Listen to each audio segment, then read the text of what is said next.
So I was experimenting on songs backwards or just speed up, like Ashley's song and stuff, like the hidden message in there, which is really creepy, by the way.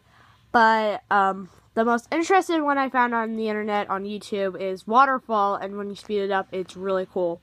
And I'm going to show you how you can do it on GarageBand if you have an iPad or anything. So first of all, head to Sampler and start playing Waterfall, like a short verse of it.